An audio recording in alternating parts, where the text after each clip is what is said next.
Kardashian and how people were commenting on her Instagram posts or something saying that she's not being like a good mother, which I find really ridiculous when people comment and bash other mothers when it's like not your child, and if they're not doing like horrible stuff like obvious abuse, or they're in a environment where they're, you know, seeing abusive behavior or emotional abuse, like if they're not in an unhealthy environment that is like very clear to the outside people, it's like, who are you to criticize somebody else raising their child? And especially if it comes from somebody that doesn't have a child, it's like, come on now. First of all, it's not your child. Second of all, you don't even know how to parent. So stop right there. You know what I mean? Khloe Kardashian blasted a troll who questioned her parenting skills after posting a series of sexy snaps from Beyonce's birthday bash on Tuesday. The reality TV star hit back at the haters after they claimed Khloe doesn't spend enough time with her kids, saying she sees her two children when they're awake. This comes just after Khloe welcomed her second child, a baby boy, with her ex Tristan Thompson through a surrogate, though she is yet to reveal the child's name. I feel like that's like a trend now within the Kardashian clan. They don't want to reveal the kids' names now because it keeps like people talking about, you know, their children. It's kind of smart. Kylie came up with it. So somebody commented on her Instagram and they were like, when do you spend time with your kids? And she was like, when they are awake, baby doll. Which is really funny because it was like a post of her sister and her friend like on their like night going out clothes, and they're, you know, obviously at this party, and it is at night, so yeah, you know, her kids are sleeping. Like, what is she gonna do? She, like, once you're a mother, people assume you don't have a life anymore and you just lost your personality, your interest, like it's all gone. No, you still want to go out and have fun. Like, people are not tying you to the chain to your baby so that you only hang out with your baby and like take care of your baby. And I'm sure she has like tons of babysitters and resources to help the baby if, for example, she was ever to like wake up at night.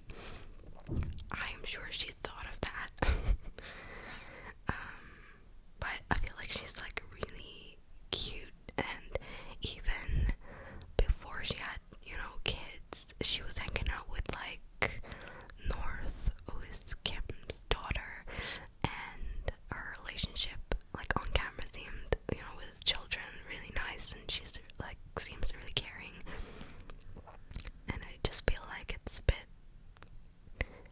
like gross to question somebody's parenting ability and whether they, you know, give enough time to their children. Especially, it was just like a post about her, you know, going to a party, and there were so many other instances when she was like going out and stuff without her child. So back in the Kardashian Jenner clan, we're gonna talk about Kendall Jenner now. I had to clear my throat. We're gonna talk about Kendall Jenner now because she went on this podcast and basically had kind of like a, you know, when they have like the tell all, when they reveal a lot of information that they have been keeping up, but also like nobody was kind of like talking about her for a little bit, so I'm sure she needed some attention back to her. But she was talking about her struggles basically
was a core 5 years where I was extremely overworked, not my happiest, and I felt like I was saying yes to everything because I felt really grateful to be in the position I was in. At age 14, oh, it was 14, it was not even 16, Kendall's mother, Kris Jenner, landed her an agent at Wilhelmina, which is a modeling agency that's pretty big, and they booked her in an ad for Forever 21. She also landed on the cover of American Cheerleader, which I have no idea what that is. The star was already a cheerleader in high school, so it was a good fit. Her big break was when she was hired to be the face of Estee Lauder, which is a makeup brand, which led to her signing with Calvin Klein.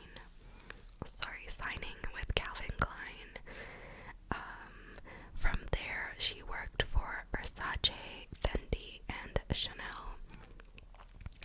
She said, "I need to start saying no when I can and start prioritizing myself and my well-being. It has done wonders to me." She also said that she believes in the public still has an inaccurate perception of her family. She said, "There's so many false narratives about us. So many people think they have you figured out when they don't even know the half of it. It can feel really unfair because that is not who I am. That can really get to me sometimes, and that really sucks. But when looking at myself in a mirror and being like, I know who I am, so why does anything else matter? Everything else is just noise." She also confessed to feeling extremely overworked in her early 20s and admitted that stepping back has done wonders for her. So I feel like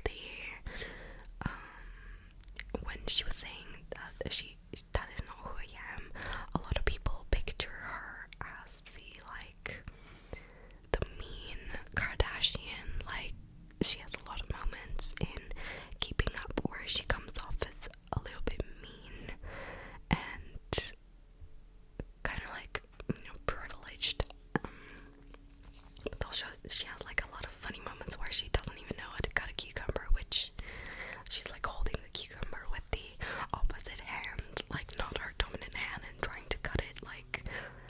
If you look up funny compilation or just search up the cucumber video, it's hilarious, and I don't know how she never figured out how to cut a cucumber, but I guess that's privilege and wealth to you.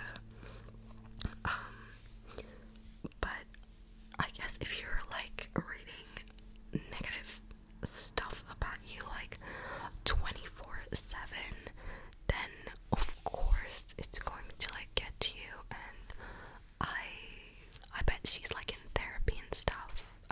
And I think she also talked about how she has a picture of herself, and she's a young girl on her mirror at her house, and whenever she's feeling down and she doesn't like herself, or she has bad opinions about her because of the narratives that are going on online, for example, she goes up to the mirror and looks at herself when she's young, and she says this girl is worth it, and she's not a bad person, blah blah blah blah, kind of practicing self-love, and that's what her therapist encouraged her to do.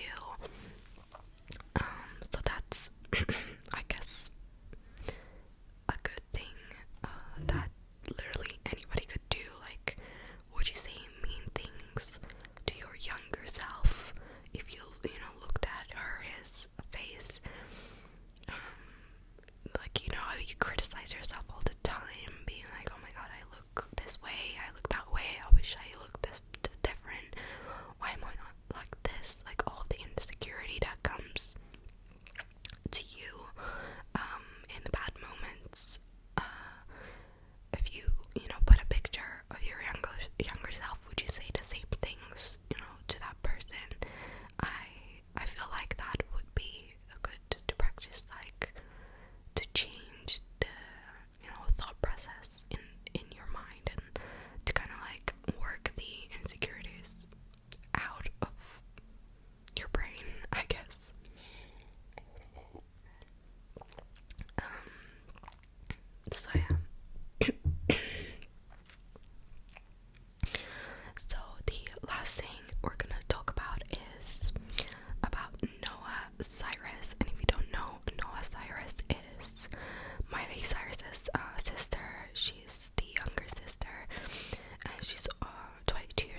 article is about her addictions and stuff, so if you're triggered, maybe don't listen to this part, or maybe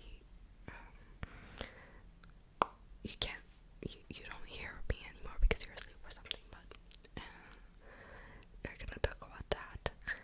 So,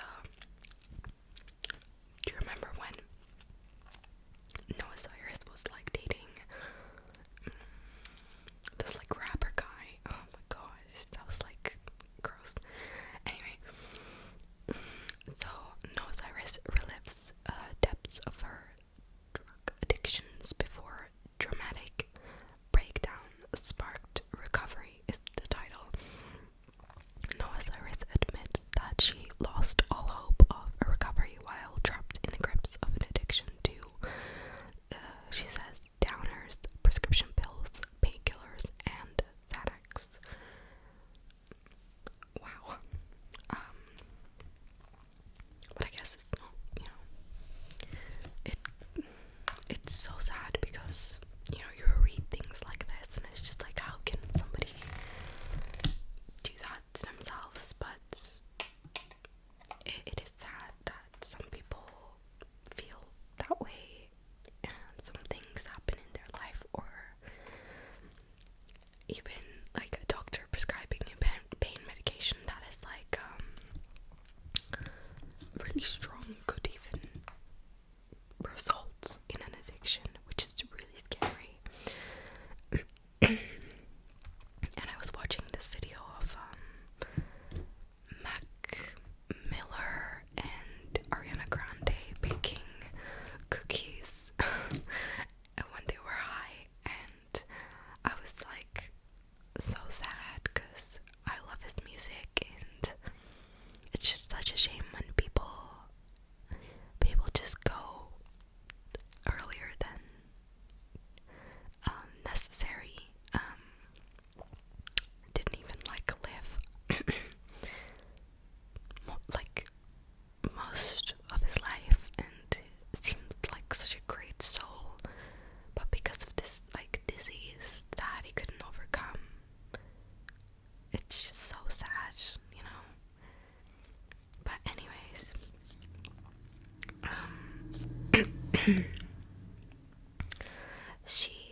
every person